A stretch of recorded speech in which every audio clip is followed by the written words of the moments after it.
Is it better to learn from a native speaker or a non-native speaker? It's a controversial topic. I've had many English teachers in my life, both native speakers and non-native speakers. And you know what?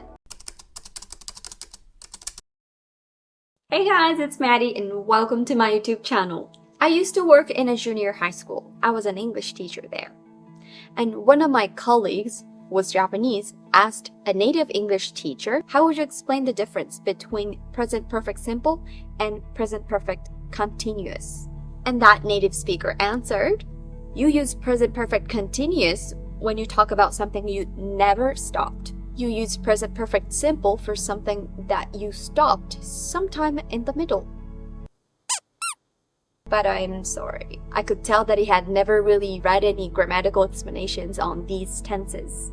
I mean, I understand. I'm a Japanese speaker and I've never really read any explanations on Japanese grammar from a linguistic point of view because I'm Japanese. I speak Japanese perfectly. So this kind of thing happened many times with certain native speakers. You know, I wasn't convinced by their explanations. Then what's great about learning from a native speaker? Well, their English tends to be more fluent, up to date, and even if they don't have clear explanations, they can always tell what's correct, natural, what's natural, and what's not. But don't get me wrong, I had amazing native teachers too, and their explanations were clear. They had PhDs or master's degrees, so that makes sense. As for non-native teachers, you know, they tend to be less fluent than native speakers. They might know many expressions, but do they really understand what those expressions mean? They might make some mistakes that they don't even know. I can share one of the things that I learned recently. Do you know this French brand? I didn't have any opportunities to mention the name of this brand until recently.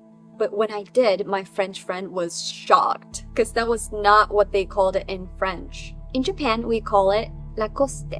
So I assumed it was Lacoste in English, but my French friend told me it's Lacoste in French. So that got me wondering, is it Lacoste in English too? I googled it, and yes, it's Lacoste in English. And about this one, I literally have no idea why Japanese call it Lacoste. TE endings are usually pronounced to in Japanese. Taste, testo, athlete, athlete, etiquette, etiquette. Lacoste, it's a TE ending. It's supposed to be Lacoste in Japanese too. Why Lacoste? If it were Lacoste in Japanese, then I would have pronounced it properly. I wouldn't have been embarrassed. Okay, back to the topic. Non-native speakers might make weird mistakes like this. Then native speakers are definitely better than non-native speakers. Not so fast. Non-native teachers learn the language as a second language or as a foreign language. They understand what is difficult for you, especially when they speak your language. They learned from many teachers in the past. They observed many teachers. They tend to explain English grammar really well because they're not native. In my experience, the teacher who explained English grammar better than anyone else was Chinese. She was really fluent, although she did have a cute accent. When I asked her questions, she understood what I wanted to say right away.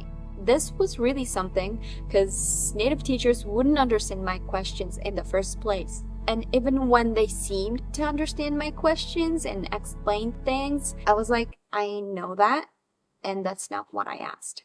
But with non-native teachers, I could get the answer that I wanted quite easily. So which is better, native teachers or non-native teachers?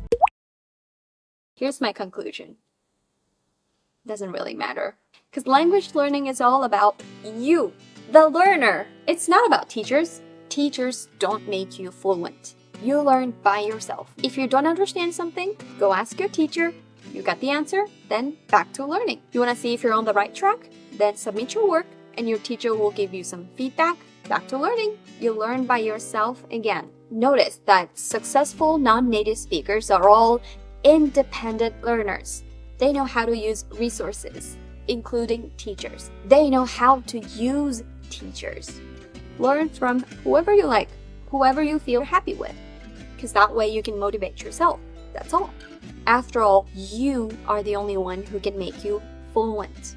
So you have to believe in yourself. So keep up your great work. And that's it for today. Thank you for watching my video, and I'll see you next time. Bye-bye.